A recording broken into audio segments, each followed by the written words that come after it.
Over time, much of Protestant theology emphasized personal interpretation of Scripture, often decoupling biblical symbols from the liturgical and mystical context they originally held. What began as a courageous act of spiritual liberation, the call to read Scripture in the vernacular, to listen to conscience, and to return to the heart of the gospel, eventually fostered an unintended side effect: the gradual fragmentation of Christianity's symbolic imagination.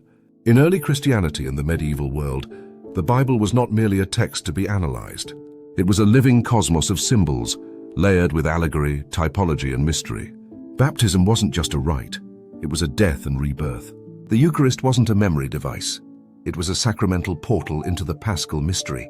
The church calendar wove time itself into sacred rhythms, and icons weren't decorations, they were windows into eternity. With the Reformation came a break in this symbolic continuity. Reformers rightly challenged abuses and superstitions, but in the process, many stripped away the liturgical and mystical architecture that gave those symbols their depth. Modern Protestant culture in the West, especially in its evangelical and revivalist forms, often leaned toward moralism, intellectualism, or emotional revivalism, leaving less space for the symbolic or mythopoetic imagination. Sermons replaced sacraments. Personal conviction overtook communal mystery.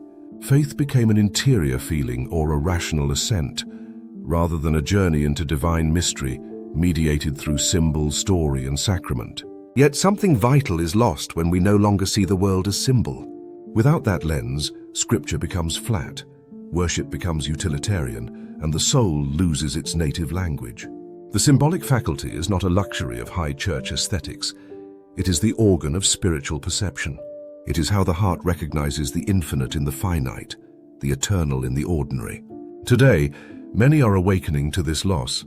Younger generations, disillusioned by consumer-style worship or reductionist theology, are reaching back toward the mystics, toward liturgy, toward beauty, mystery, and the sacred depth of symbol. The symbolic imagination, long buried under modern certainties, is stirring again. And perhaps this is the invitation, not to reject the insights of Protestantism, but to heal the split.